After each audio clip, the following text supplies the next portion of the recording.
Happy Monday, everyone. Oh my God, that's way too close. How are you all doing? It's Martine here, digital business builder, here to help you navigate all the stuff that's going on in the online world. So I'm super excited to see you all here. I'm just going to make sure I can see all the streams so I can see your comments because that is important to me. If you haven't been on one of my lives before, it's all in the moment. Yep, there's some plans, but pretty much I'm here to be of service to you. And so the best way that I can do that is to be able to respond to your comments and see what's going on and to be able to really connect in so I can be of deeper service to you.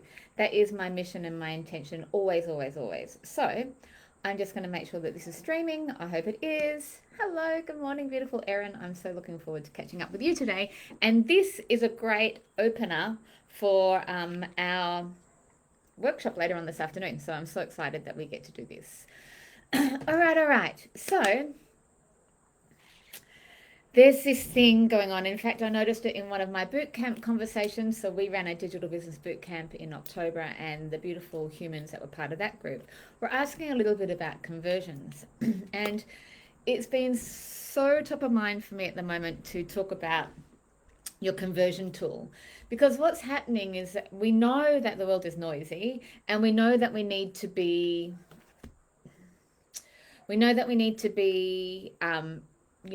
putting opportunities out there for people to connect with us. We know that we want to be finding ways to build our lists. We know that we want to be getting more subscribers into our email automation, because whatever's happening in the crazy noisy social media world, if you have a list, you have an asset. And if you have a list, you'll always have a list of potential buyers and customers and people who have opted into you. And I think this is super, super important, right? So I'm just going to check the group again, so I can't see, so pardon me. So when I think about this spot about building your list, for all of my customers, all of the people in my groups, I encourage you to consider the ways that you can nurture and build a list, so that whatever happens with all the Facebook updates, because that's a thing, and with whatever happens with all the other updates right now, you know that you have something that is yours and that is really leverageable and able to see you grow, right? So this is super, super important. Let's see if I can see this in the group. Oh yeah, here we are here. Hello group. Okay, good morning. Good morning. Is it Liza or Lisa? Liza or Lisa Dunbar? I know it's like 2 a.m. for you, 3 a.m. right now. What are you doing, lady? It's so lovely to have you here. Good morning, beautiful Jenna and our Business Builders team. It's so great to have you here. And so here's the space. We've talked about list building before. All the big guys are talking about list building, and it's the thing that's going to eliminate the risk for you, right? It's the thing that's going to take away the doubt and the pain of, I don't know how to navigate this thing. What is the social media thing? What does that look like? If you have an email list, if you have a list of subscribers, you've got something that will allow you to build a relationship. Now, statistics. And these are not perfect statistics because you're relying on my brain, but there's a statistic in here somewhere, and Jenna will know the exact number, that something like 85% of people who opt into your list will become customers over the next 2 years. Yep. Good morning, Joanne. It's lovely to see your beautiful face. Yeah, let me just say that again. Lisa. Thank you, beautiful. Lisa. I love it. So 85% of people who opt into your email list will become customers in the next 2 years. Now, you might be thinking, great, I want a customer now, but I'm like, how easy is that to think that if you knew that everyone on your list is going to become a customer at some stage, would you then nurture that list in a deeper way? Would you then be more willing to invest in your list, right? If you knew that every month you could drop 50, 100, 200, whatever else people into your email list, knowing that within the next 2 years they would become customers, how would you invest in that thing? And so it's super important to consider that this is a tool that you can use. But when we're talking about what does that look like, you've got to understand how to use that tool to be able to generate a sale, right? And so this is where the waters get murky, because like, oh, I can do all these lead magnets. I can do a cheat sheet. I can do a micro course. I can do a workbook. I can do a VSL, a video sales letter. I can do a sideways sales letter. I can do a guide. I can do all these things. And that is great, right? But what is the thing that gets someone from being interested in you to becoming a customer, right? What is your conversion tool? And so for me, my conversion tool is often a conversation, right? So if I'm bringing someone into my business, which not my entry level stuff, not the easy stuff for people to make a decision, but my bigger decisions, things like, when we're doing Facebook ads for people, or things like attending one of our courses or our programs, or our events, then often the conversion tool for me is a conversation, right? My conversion tool is not the cheat sheet that I released. It's the conversation that I have with someone. That is my conversion tool. So my conversion tool is a strategy or sales call. So let's be super mindful. I know Kat was asking about how are her opt-ins converting, right? How are your lead magnets converting? What's converting on your ads? And so the first thing we need to understand is we need to meet people where they're at. Not you, the collective we need to consider the conversion first, right? If the conversion tool is not working, then we need to consider the tool. Is it the right tool? And so I had a conversation with another client earlier this month, and she's like, oh, I don't know, should I do the webinar, or should I do the thing, or should I do that thing? And I'm like, well, what's the process you take? What is the process or the step that you take to make a sale, right?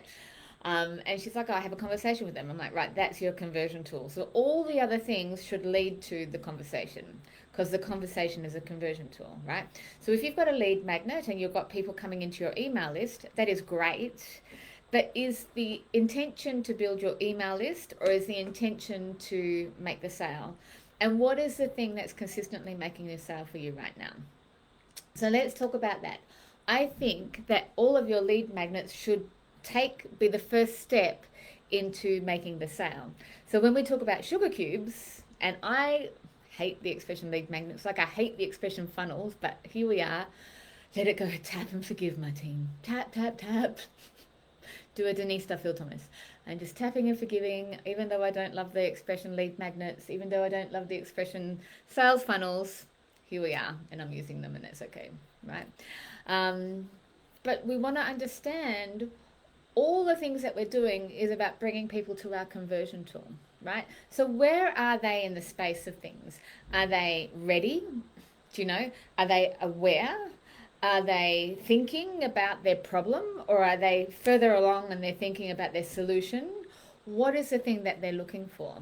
And so when we start to consider the customer journey, rather than I want to sell my product, or I want to get a name, or I want to get a number, or I need to book calls, or whatever that is, when we start to consider these things, good morning, beautiful Deb, and when we start to consider these things, it's a very different energy to I need a lead magnet, right? So I call it sugar, because everyone loves a bit of sugar, even those of us who are trying to go sugar-free. And then we've got nature's sugars, and that's okay. But when we're thinking about bringing people into our business, I call it a sugar cube, because it really is the sweetener to be able to incite a response from someone. So what is the sugar that you're offering in exchange for the email? And then from the email, what is the next step for someone to bring them into your conversion tool? Now, for some people, like I know I've had a bunch of clients, and they're like, I sell from webinars. Cool, that's your conversion tool. Right?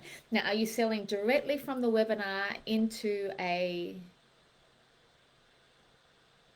program, or are you from the webinar, you're going into a sales call, right? So if the webinar is the tool that'll allow you to go into a sales call, perfect. That is your conversion tool. If you've never sold from webinars before, it's hard to know that that's your conversion tool and whether you should invest all your time and money in that space. If the conversion tool is a sales conversation, right, how do you get that person to a level of readiness so that when you are having the conversation, they're good to go, right? And so then those become the decisions that you make in order to activate the conversion tool. And the lead magnets, sugar cubes, are the tools that will allow the early sexy next step. It's like the gateway to your conversion tool. So if you're considering like what is it that I need to do, and I know Deborah, we've talked about this before a few times. How do I, get someone into my group, or how do I, get someone into my checklist? The question is, what is your conversion tool? Do you need to get them onto a sales call, right?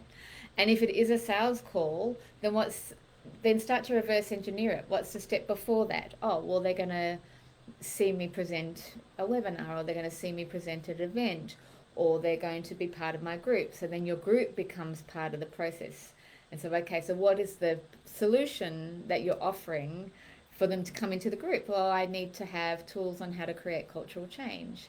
And so then from there, it's like, okay, so what is the problem they have? If they're looking for cultural change, what are they thinking? They're thinking, my team are disengaged, they're just back from holiday, they're worried about budget cuts. Like, here are the things. So once you understand, okay, what is the problem that they have, now you can become aware about that process to take them in. And so what I would challenge you to do is to consider reverse engineering how this looks, right?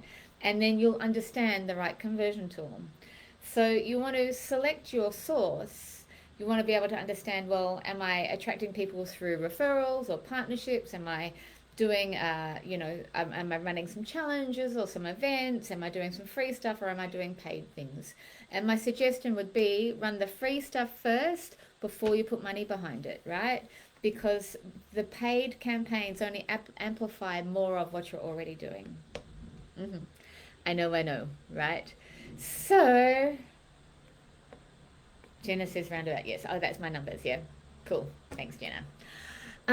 So let's talk about some ways that you can bring people in. The thing that I would ask you to start to consider, if you are looking at... Okay. Martin goes sideways. Good morning, Kelly. How are you? So if you are looking at...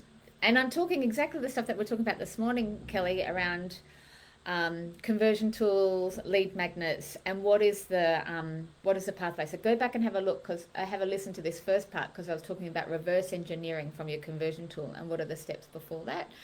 But then the next piece around that is you've got to know your numbers, right?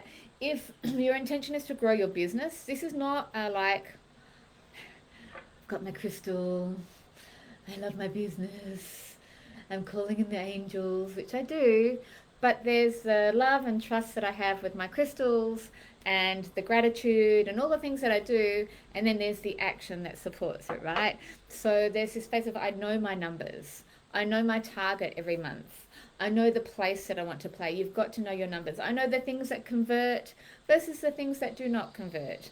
I know my numbers on my lead magnets, I know my conversions on my pages.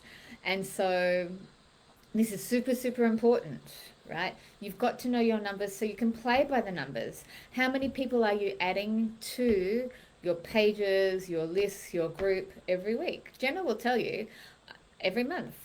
Yes, reverse engineering. Like, we have a target every month. This is how many people we want in the group. This is how many sales we want from that. Like, there's a very mechanical process around that. You need to know your numbers.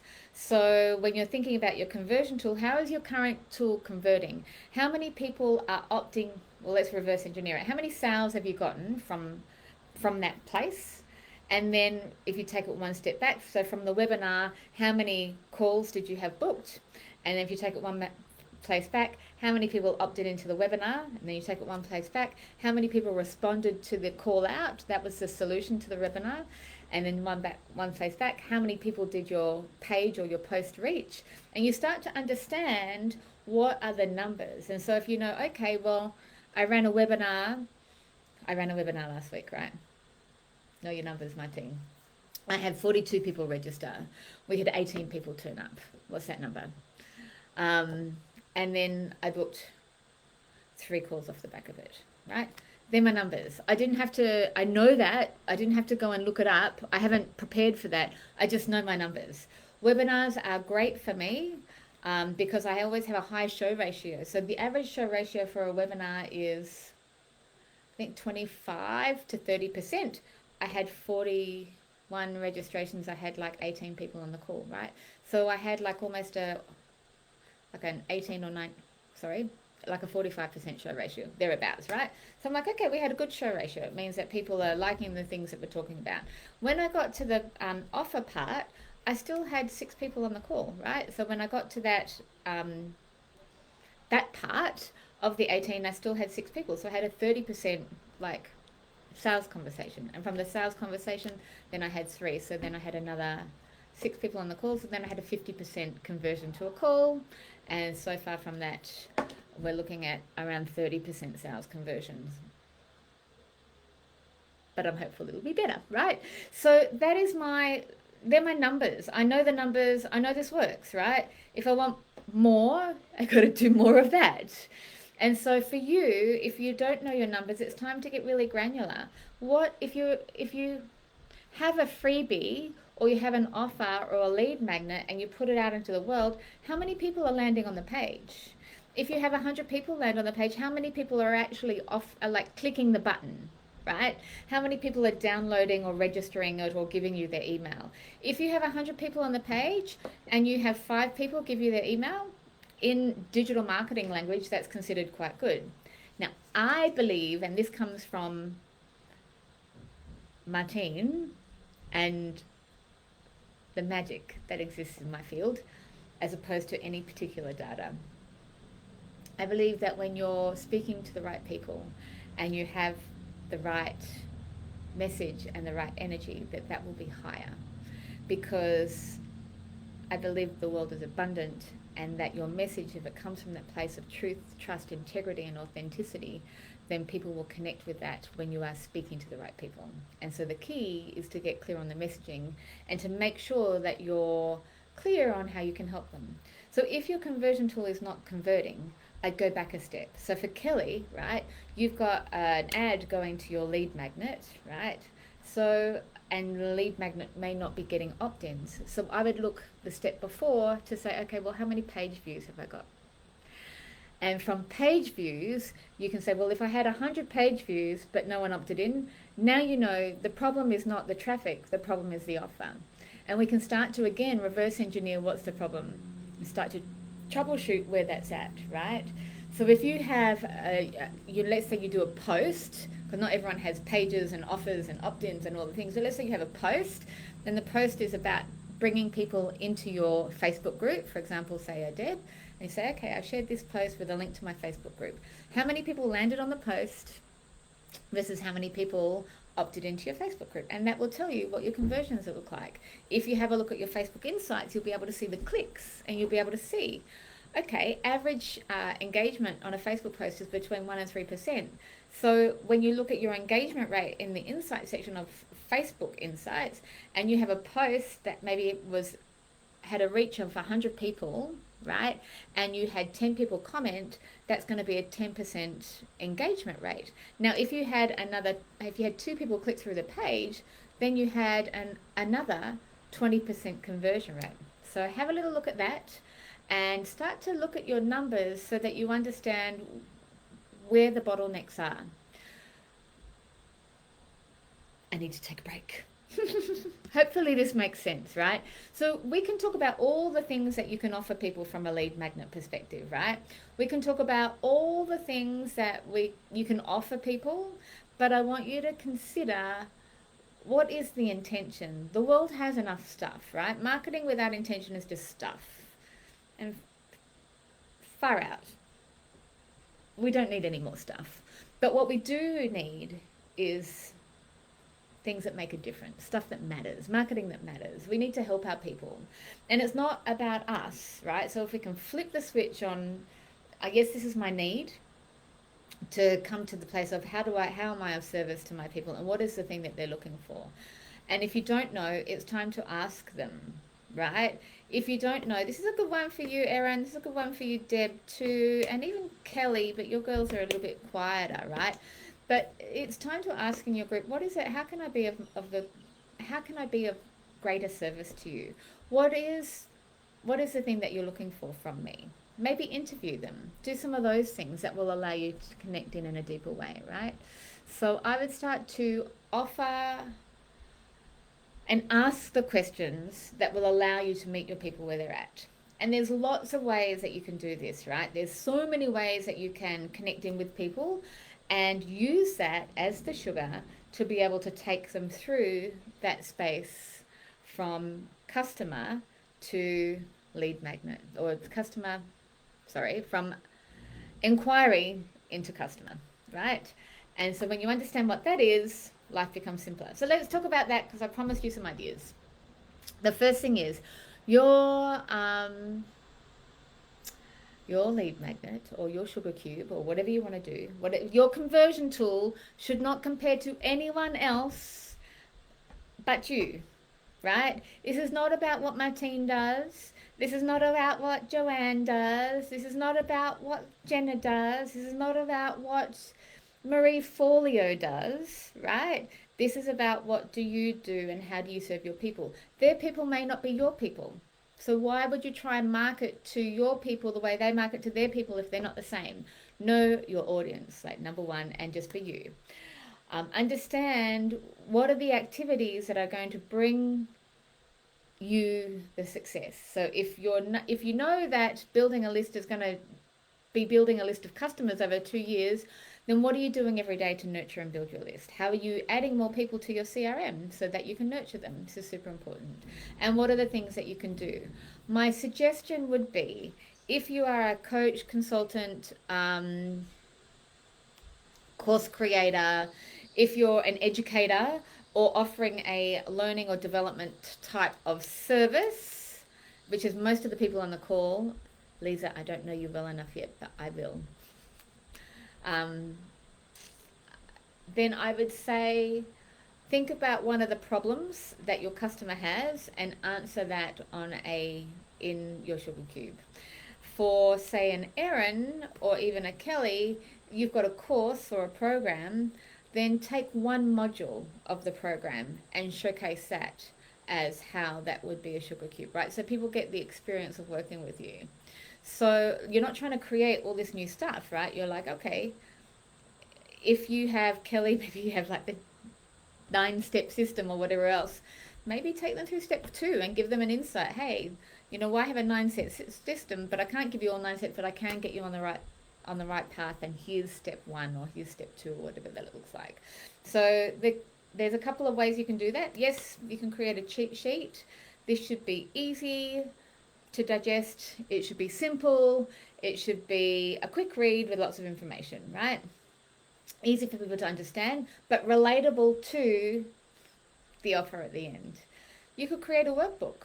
Workbook is informative, and it gives people an action to take where they're able to understand how-tos, where they fill out questions, all of those things, super important.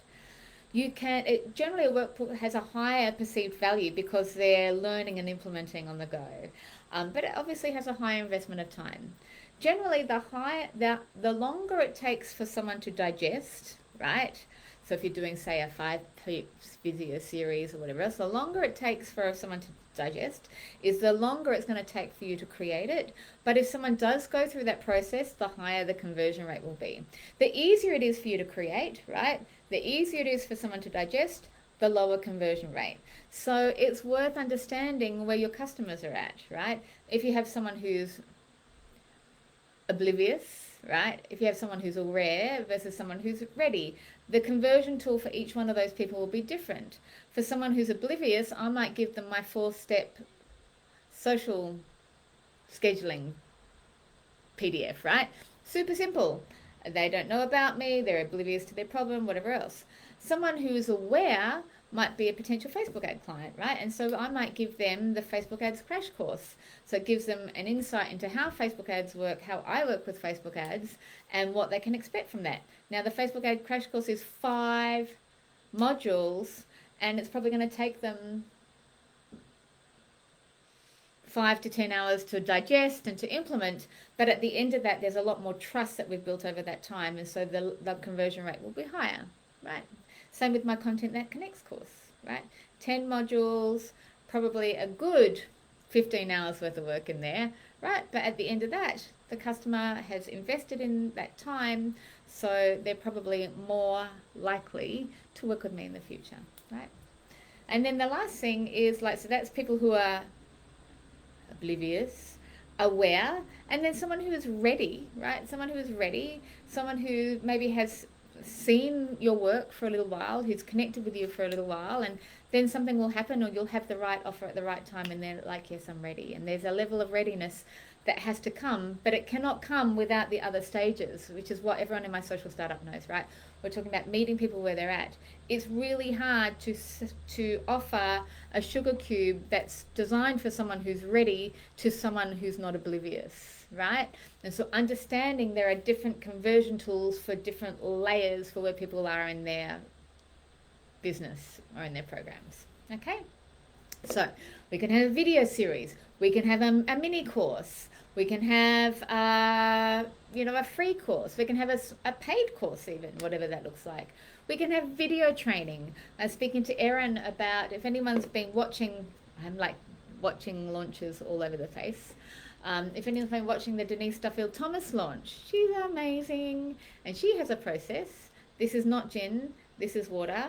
I like to drink out of glass. Yep, does look a bit weird when I'm swinging out of a gin bottle. Anyway, I digress. We were talking about Denise Duffield Thomas. Now, her process for bringing people into her Money Bootcamp course is what I would call the sideways sales letter. And it was developed by a gentleman by the name of Jeff Walker, who has a business called PLF, which is a product launch formula. He launches once a year, and he does it with a sideways sales letter. And what that is he drops video training or a bunch of information, and then he waits, and you wait 3-ish days or whatever else, and then he releases the second piece of content, and then waits, and he releases the third piece of content, and then he waits, and he releases the fourth piece of content, or a webinar, or his conversion tool, right? Denise Duffield Thomas just did this. She had, I don't know what her conversions were in that, but I know she does this super, super well, right? So she does that one big launch, maybe once or twice a year. And her conversion tool is the sideways sales letter into webinar. She does no sales call, and she's got a $2,000 US product. So she's got a $2,000 product. So all of your isms around, if I have a high ticket product, it have to be a sales call. It doesn't, as long as you built the value and you understand the customer journey, you reversed engineered the steps to get to where you are. Oh my goodness. Take a breath, Martine. So this is a lot, right? There's a lot. This is a lot. And I'm not here to confuse you. If there's one message from all of this, the first one is, understand what is the tool that you are using that's taking someone from inquiry to sale. Is that a sales page, a sales call, a webinar, whatever that is, right? Understand that. The second step is reverse engineer the steps, right? And take someone on the journey with you, right? The third step is meet people where they're at. Don't try and sell or give someone or bring someone into your conversion tool that's designed for someone who's ready if they're not aware of the problem. You're just going to set yourself up for a really hard ride, and no one needs that stuff, right? So 3 steps. What is your tool? How are you making the sale? What are the steps to bring someone into that process? Then what is the sugar that will allow you to streamline that? And then the 4th step is meet people where they're at. Hopefully that helps, right? Challenge for you today. What is your conversion tool? If you're making sales by getting on the phone, sales call is your conversion tool. Don't try and figure out another way. If that way is not proven, it's just going to keep you without any sales while you try to figure it out, right? We won't want to do that.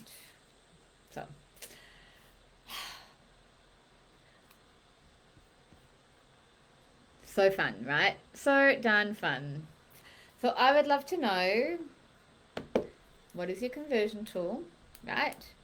Webinar, landing page. Kelly doesn't do webinar. Kelly just has everyone go through to a sales page. The sales page is her conversion tool. So what are the steps for you, Kelly, to reverse engineer that space, right?